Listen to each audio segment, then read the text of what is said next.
যেখানে দাঁড়িয়ে আছি এটা হচ্ছে বাংলাদেশ রেলওয়ে ঢাকা কক্সবাজার একটা ট্রেন। ঢাকা কক্সবাজার ট্রেনটা হচ্ছে একটা পর্যটকদের জন্য একটা সুন্দর একটা ট্রেন জার্নির ব্যবস্থা আছে, যেখানে পর্যাপ্ত পরিমাণ সিট থাকে, নন এসি এসি সব মিলিয়ে। আপনি যদি ঢাকা থেকে কক্সবাজার ট্রাভেল করতে চান তাহলে প্রথমে আপনাকে যে টিকিট সংগ্রহ করতে হবে সেটা ওয়েবসাইট আছে।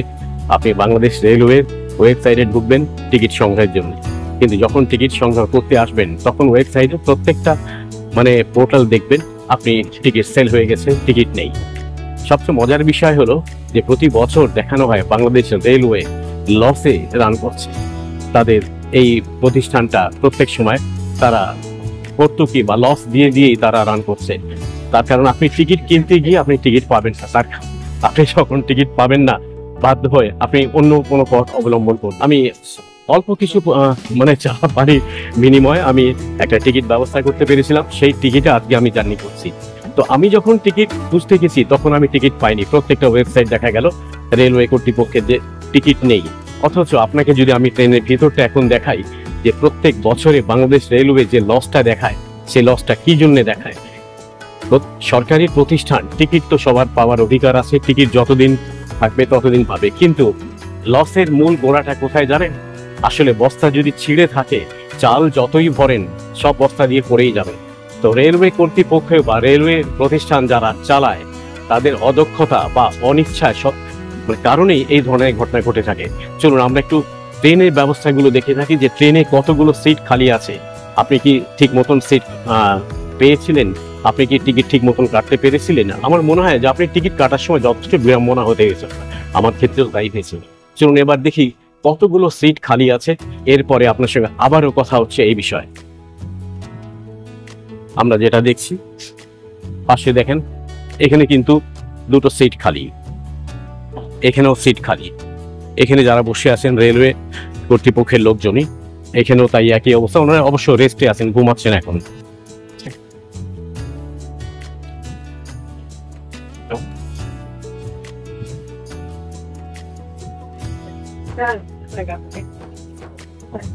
সিট খালি। আপনি টিকিট যদি কাটতে যান টিকিট আপনি পাবেন না, আপনাকে কিছু চা পানির পরিবর্তে আপনাকে অন্যভাবে টিকিট কাটতে হবে। আপনি যখনই টিকিট আপনি ওয়েবসাইটে গিয়ে পাবেন না তখনই চিন্তা করবেন যে অন্য কোথাও অন্য কোনোভাবে টিকিট নেওয়া যায় কিনা। টিকিট ঠিকই পাবেন, হয় স্টেশন মাস্টার অথবা রেলওয়ে কর্তৃপক্ষের কারোর সঙ্গে যোগাযোগ করবেন, তখন আপনাকে বলবে হ্যাঁ ভিআইপি টিকিট আপনাকে দু একটা আপনাকে ব্যবস্থা করে দিতে পারে। ভিআইপি টিকিট বলে কোনো রেলওয়েতে টিকিট নাই, সেই টিকিটটা আপনাকে এখান থেকেই ব্যবস্থা করে দেবে। কোত্থেকে দেবে জানেন? ব্যাপারটা হলো এই যে সিটগুলো খালি তারা রেখে দিয়েছে, সেল করেনি, সেই সেলেরই আপনাকে বলা হবে যে আপনার টিকিট নাই। অথচ দেখেন প্রত্যেকটা সিট খালি। এই টিকিটগুলো সেল হতে পারতো, কিন্তু রেলওয়ে কর্তৃপক্ষের অদক্ষতা বা অনিচ্ছায় এই টিকিটগুলো সেল হয়নি। লসটা কিন্তু বাংলাদেশ সরকারের রেলওয়ে কর্তৃপক্ষের। টিকিট পাবেন না আপনি লিগেল ওয়েবসাইটে ঢুকলে। আপনি যদি কিছু লাভ দেখান তাদের প্রতিষ্ঠানে কোনো কর্মচারীকে, আপনি সুন্দরভাবে আপনার হাতে দুটো টিকিট, একটা টিকিট বা চারটে টিকিট, যে কটা টিকিটই হোক আপনার এসে পৌঁছে যাবে। অদক্ষতা বা অনিচ্ছা যেটাই বলি না কেন, সাফার কিন্তু আমাদেরই করতে হচ্ছে। দেখেন প্রত্যেক বছর কিন্তু এরা লস দেখাচ্ছে, যে রেলওয়েতে প্রতি বছর এরা ভর্তুকি দিয়ে ডিপার্টমেন্ট চালাচ্ছে, লস হচ্ছে। লসটা কেন হচ্ছে?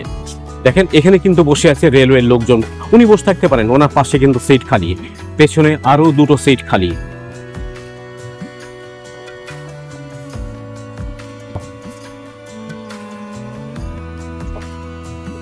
এখানেও সিট খালি।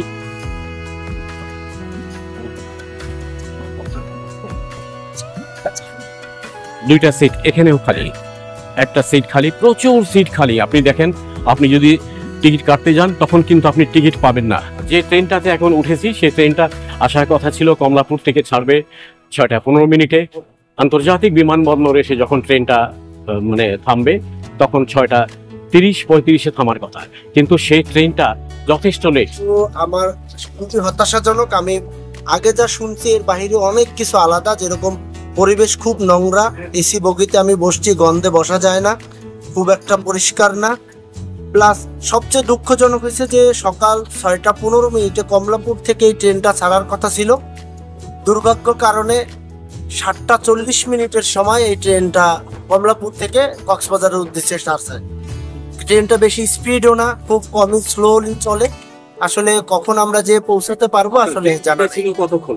ট্রেন গেলেছিল 1.5 ঘন্টার মতো, 1.5 ঘন্টা ট্রেন। প্রায় 1.5 ঘন্টা। জি, এবার আসি যে ট্রেনের যে নাস্তাটা আপনাকে সাপ্লাই করছে, 180 টাকার বিনিময়ে যে খাওয়াটা আপনাকে দিচ্ছে, তার মধ্যে 2 পিস ব্রেড, একটা মানে বলছে ওরা কাটলেট, আসলে কাটলেট বলে কিছু না, কতগুলো ডাল আর চালের একটা বড়া বানিয়ে দেওয়া হয়েছে, আর 2 পিস জেলি ব্রেড দেওয়া হয়েছে।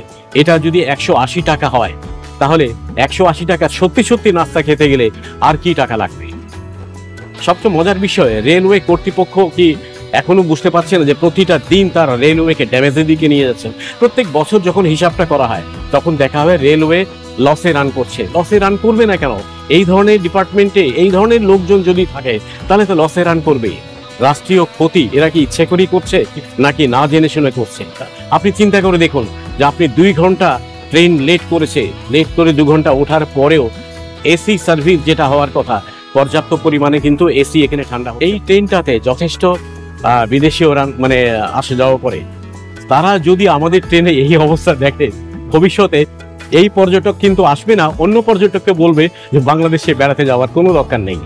ওই যে আপনাকে বলেছি, কিছু চা পানির ব্যবস্থা যদি করতে পারেন, তাহলে আপনি সুন্দর 2টো টিকিট পেতে পারেন। আর যদি এভাবে লিগ্যাল ওয়েতে টিকিট কাটতে যান, তাহলে সিট খালি থাকা সত্ত্বেও আপনি টিকিটটা হয়তো পাবেন না। বাংলাদেশ রেলওয়ে যদি এই অবস্থায় থাকে, অল্প কিছুদিন পর রেলওয়ে আমরা পড়াশোনা করব, দেখব, কিন্তু রেলওয়ে লসে লসে রান করতে করতে সরকারকে ডুবিয়ে শেষ পর্যায়ে নিয়ে চলে যাবে, আর রেলে উঠতে হবে না। তখন আবার সেই আমাদের বাধ্য হয়ে আবার বাসে ব্যাক করতে হবে। ভালো থাকুন, সুস্থ থাকুন। ট্রেন থেকে নেমে আপনার সঙ্গে আবারও কথা।